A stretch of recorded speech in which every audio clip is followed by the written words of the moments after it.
I'll introduce ourselves first. So, my name is Paul McGarry. I am currently the head of the Greater Manchester Ageing Hub and Assistant Director in the Greater Manchester Combined Authority. And I've been working in ageing policy and strategy for 25 years, I guess now. I've always had a real commitment and passion for the work around creativity and ageing. And I say that as somebody who's really is a kind of bureaucrat, I guess, most of the time, 80% of the time, maybe 15% sociologist. And I have kind of 5% of my time available to do this work. So greetings from Manchester and Greater Manchester. We're really, really fortunate. We've got two VIPs with us today. First of all, I'm going to be introducing you to Elaine and Unegbu. And if the Mayor's diary is working okay, he's over in Salford, in another part of Greater Manchester this morning. He'll be joining us later on to give us his views about the work that we've been doing and the role of culture in a city region. So here's Elaine and Unegbu. Elaine, do you want to tell us a little bit about what your role is and the work that you've been leading? I'm Elaine, and I am chair of Age Friendly Manchester Older Board, and I also chair the Greater Manchester Older People's Network. And we are the voices of older people, and our voice is used to initiate change and policies for older people. The culture has been very much close to my mind. I'm one of the first culture champions, and I'm proud to say that. Elaine, can you let our audience know, we've got people from across the world here, can you let us know how you got involved in older people's issues? Well, whilst I was working, I was invited to become a member of the Community Health Council in Manchester. And after my first meeting, I decided I wasn't going to attend anymore because I had no idea what was being said. I decided that was it. And when the second meeting came around, I was phoned and asked if I'm coming. I said, no, I'm not coming back anymore because I don't know. And they said, well, encourage me. They said, there are working groups and you can choose the one you'd like to go to. And I therefore chose older people's health and social care, and I just blossomed in that working group. And I later on learned more about what the Community Health Council did. And what happened after 2.5 years, I became the chair of that Community Health Council.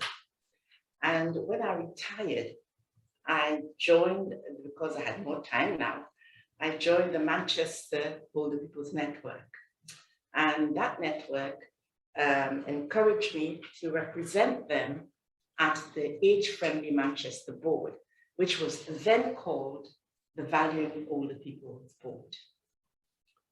And we've known each other since then, Elaine, and we've worked together over many, many years. And the Valuing Older People, as it was called, cultural offer was first set up in 2007. And one of the programs which came out of that is this idea of culture champions. Elaine, can you tell us a little bit about your role as being a culture champion and the work that you've done and the impact it's had? The culture champions, as Paul has rightly said, that came about because of the Valuing Older People's Board. And culture champions membership are open to anyone over 50 in Greater Manchester. And what are culture champions? We are ambassadors to the arts and culture organizations. I'm very proud to say, I've told Paul, I was one of the first culture champions, and I'm still very much a culture champion. And the culture champions, we link with local networks and the community. And while we do that, we want to widen participation. And the program, being a culture champion, The program improves confidence and self-esteem. It also reduces loneliness and social isolation, and that helps towards our well-being. Culture champions are involved in activities that stimulate, activities that challenges, and we have an opportunity to reinvent ourselves. We learn new things, new skills, and we have new knowledge. We get creative skills, and we also utilize those skills that we have harnessed from our life experiences. And Champions also has the opportunity to impact policies and initiatives. Elaine, one of the great examples you tell us about is working with Mark Elder and also with the Elders Company. Just tell us a little bit about that. The Culture Champions, well, I'm one of those that like going to the Bridgewater Hall, and others like that as well. But the thing is, we could not really enjoy the concerts that we have. They were in the evening, and a lot of older people are either widowers or widows and not financially buoyant, so it was excluded to us. So we had a chat with Sir Mark Elder, who's the director of the Halle, yes, the Halle. And we talked to him, and he decided to start up some matinees. And he came back to us and said he had no idea he was excluding such a large number of the community, because those matinees were always filled with lots of people over 50. And what was the other question? The Elders Company as well. The Elders Company. The Elders Company is at the Royal Exchange Theatre. And this company progressed to creating their own themes and styles with the assistance of staff. They showcased their skills, expertise, and this also challenged the perception of older people, you know. And they also began to work with the youths. They have this intergenerational that they work with. Also, because they sit in the Royal Exchange, they also reach a wide range of audience, you know, and that has really benefited them. So we have the elders and we have a young one. So it's really, and it started with Culture Champions, but now you have older people joining it as well. And I'd like to also mention the art gallery. The art gallery, older people had what you call takeovers once a year. And this was guided by older people, but of course with input from the staff. And we took over, and that evening, you won't believe it, the footfall was usually 200 to 300 people. And we had a big program. The Culture Champions, they were taught how to be a guide around the exhibitions. We had choirs. We had learning to do, I made a fascinator then, you know, so it was great, you know, having those as well. And I'd also like to say our Culture Champions program gained not only a citywide recognition, but national and international recognition as well. It has been shared with Hong Kong and Tokyo, and it attracted many study visits from Singapore, Melbourne, a lot of cities in Europe and across the UK. And I'd like to tell you a couple of quotes from Champions. You know, they said, "I thought I was a nobody. Now, look at me. I can now speak to people." Another one said, "I no longer have to sit and look at the four walls." You know, and one said, "I was a little apprehensive at first, but I've now learned a lot, and I have fun along the way." So the arts and culture also, in fact, it communicates in a way that no other language does. It's very much appreciated by everyone, and it transcends borders. You know, I feel connected as a culture champions to the arts. I feel inspired. I feel informed, and I feel confident being a culture champion. And we will continue to explore opportunities to maximize the reach of culture champions to the heart of our communities, to embrace the cultural activities that are available. Wow, fantastic, Elaine. You know, I've got a couple more questions for you, if that's okay. I know that ageism is a priority. It's been a priority for the Older People's Network and for the board and for you personally. Can you explain why it's so important to what we do? You know, older people want to feel a sense of belonging. And we want to feel part of our community. But the word ageism, this word was coined in 1969 by a gentleman called Robert Butler. And in later life, it is strongly associated with the stereotypical portrayal of older people and the negative language used, such as frail, vulnerable, lonely, sad, you know, and even if it's casual, it is very, very damaging to older people. And I often like to correct language when I hear elderly. I would say we are proud of being older people. We are not elderly. So we all have to choose our words very carefully to counteract this negative language. And ageism, it denies the role that we play and the contributions that we make as older people. Yeah, I think this issue of language is really interesting, because in the UK, certainly, one of the things that we've kind of campaigned around for many years is the use of inclusive language. It's not quite transferred, does it, to the rest of the UK, and internationally it's an interesting issue as well. I've sat in many conferences and events where that term is kind of, you know, a range of terms that we don't feel comfortable with are used. And one of the great outcomes of today would be if we could get everybody, I mean, I guess we've been a bit territorial here, it's kind of our language really, but it would be great if we could get everybody in the kind of cultural and creative world across the world to kind of ditch the elderly and think about other words. So there are no perfect words, but I think we could maybe do that. That would be a great outcome.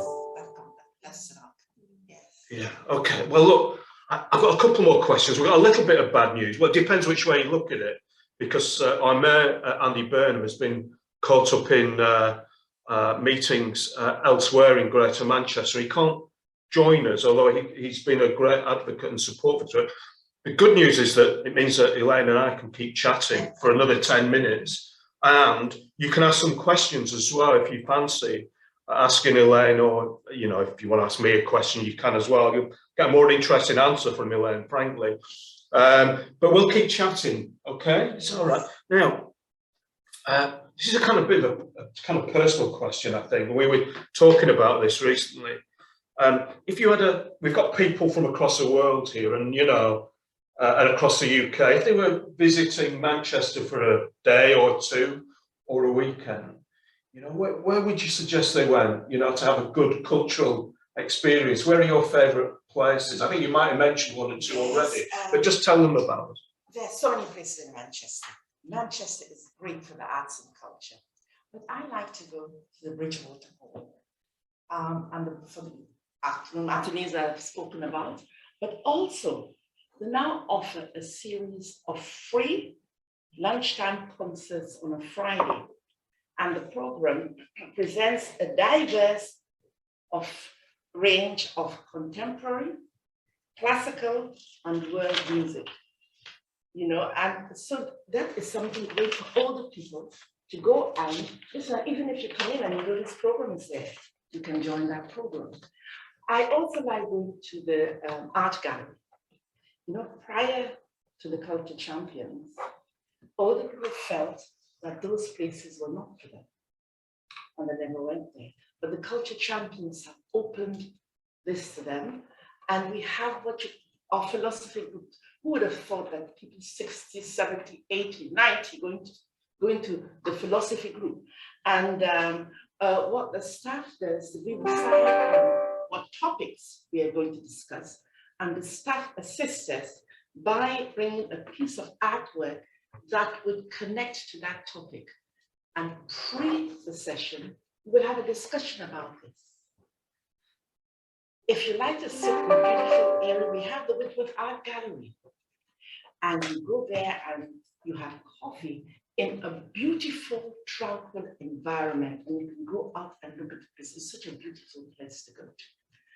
We have the Royal Exchange, we have the Manchester Science Industry, we have the History Museum, and that is great to go to. In fact, that's where I learned a lot of history about the area. It has a lot of flags there that you won't find anywhere else that they've collected.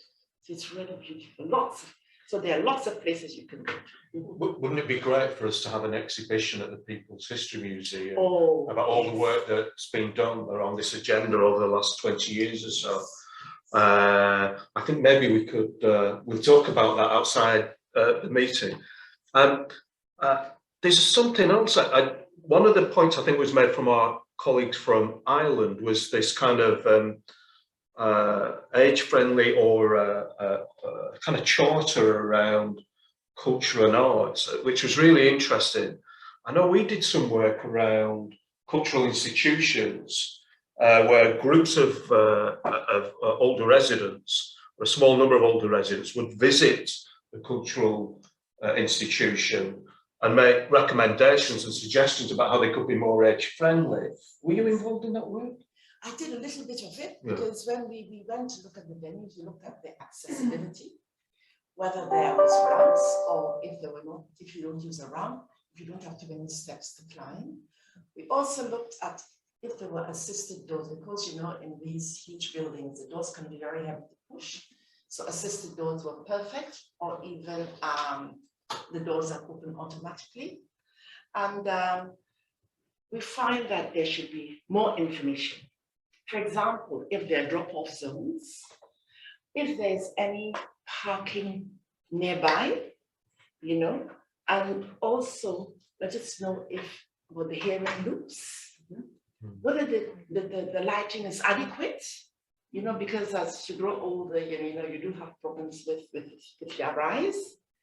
And we also feel that the information of the arts and culture, whatever they're doing, perhaps if it can be, because sometimes you don't find it anywhere, if it can be, if they can use the local radio or the local newspaper, or even some people use Facebook and advertise what is available. I think we reach a wider audience. Yes. And I really feel that the culture and arts should be integrated in retirement planning. Because so often when you finish, you don't know about this way, you could still carry on, but it should really be integrated.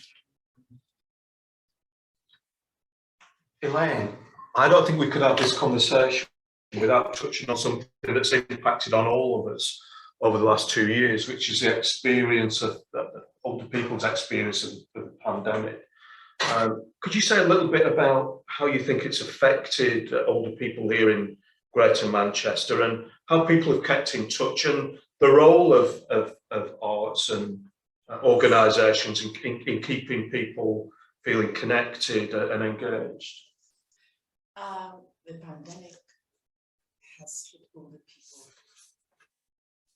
more than one should think, because they were scared, they were anxious, information coming out was not clear, and they see it at home. And because of that, there's problems with mobility. because you stayed at home for a long time, you weren't allowed to go out. And therefore the problem now is that people have been conditioned to stay indoors. There is this culture event that took place during the lockdown and the Spring of Hearts. This is wonderful because they continue with the older people, those that had digital connection, and they continued with them, and they even performed on one of the TV channels. Isn't that amazing? But not only that, what I feel is really amazing, it was those older people that were not connected. They had a telephone, and they built their trust up.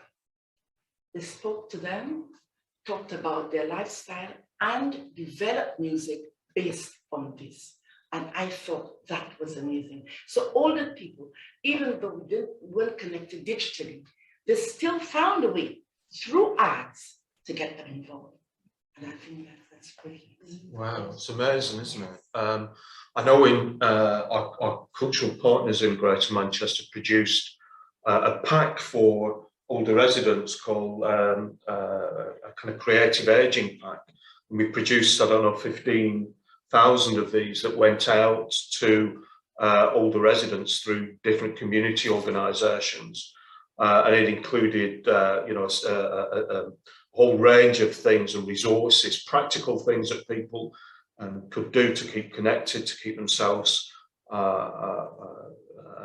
entertained, I guess.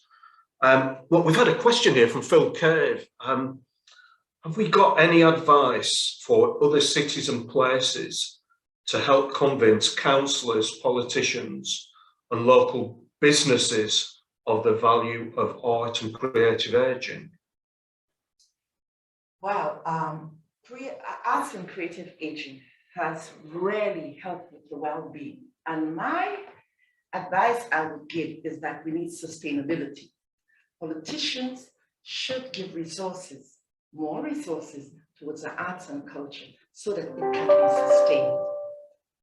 Yeah, I mean, one of the challenges we have is it's constantly, and I suspect everybody in the room feels this, one of the challenges we have is getting resources to fund programs like Culture Champions, because on the one hand, sometimes arts organisations think older people's commissioners should be commissioning it. On the other side, older people's commissioners think arts organisations should be doing it, and obviously all of us should be involved in that. But it's a constant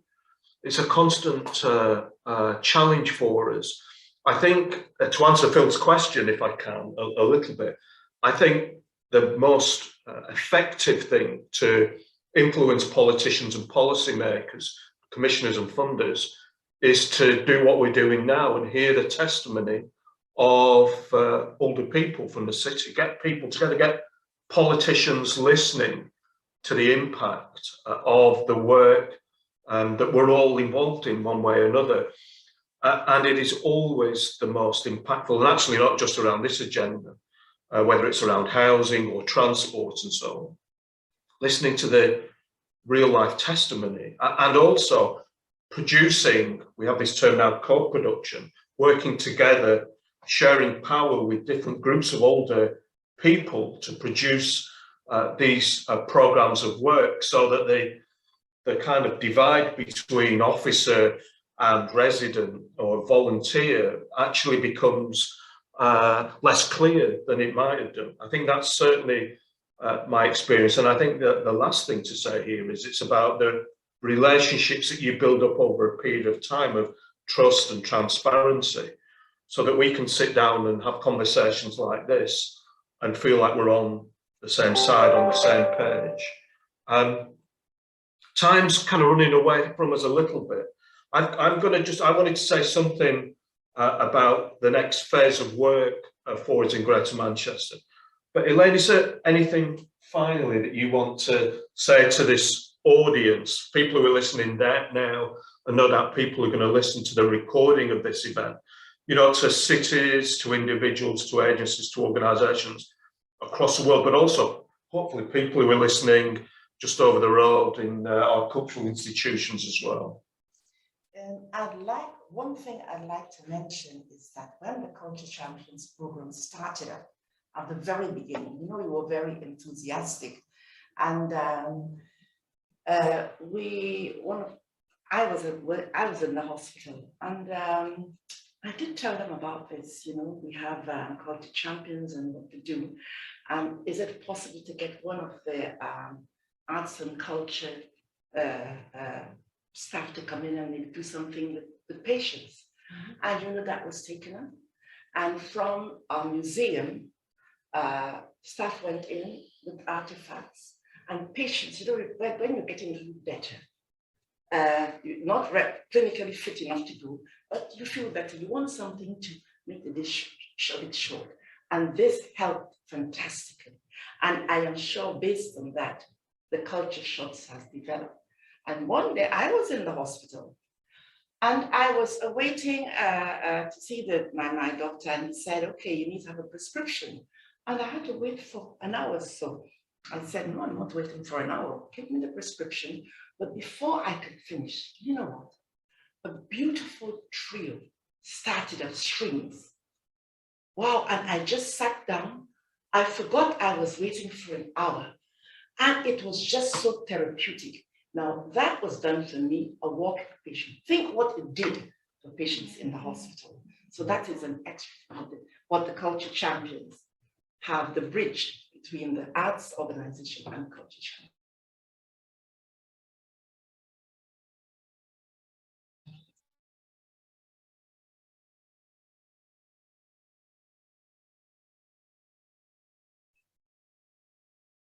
I think you've frozen, Paul.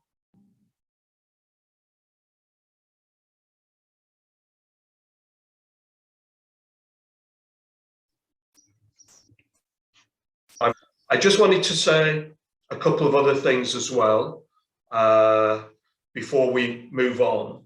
So the first thing really was just about where we go next with this work in Greater Manchester. We're a city region of nearly 3 million people, and we have this organisation called the Greater Manchester Ageing Hub, which I attempt to lead on a day-to-day basis. And we've just been able to identify £4 million for a new Ageing in Place programme, is what we call it. It's called the Ageing in Place Pathfinder, which isn't the greatest name in the world, but it's as good as we've come up with up to now. And a core part of this programme really is about trying to redefine the relationship between older residents and the services and the places in which they live. It's built on work that we've been doing for a long time here, maybe 20 years, and it's based on the naturally occurring retirement community model, which was first developed in New York City I think in the 1980s.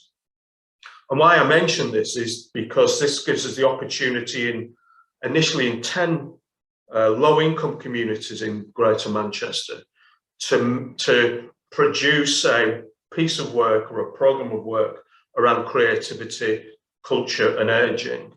So in a number of these local areas, we will be developing local projects with communities from different minority ethnic communities, people living in tower blocks, in cultural centres, in community organisations, and possibly in pubs as well, because we've done some great work in pubs over the years, particularly if you want to get in touch with older men in this city.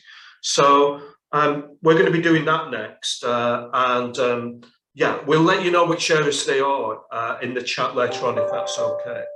So that's what the future of our work is going to look like. We're also going to be producing a new age-friendly Greater Manchester strategy we're working on now and into the autumn. So keep an eye open for that. And that will have a big cultural and creative dimension to it. I think our time's up, unfortunately, Elaine. I think we could keep going probably for some time. What I just wanted to say is, and let's give a huge round of applause to Elaine and all the older residents in Greater Manchester that drive this programme forward, keep me on my toes, and make working together such a wonderful, enjoyable experience.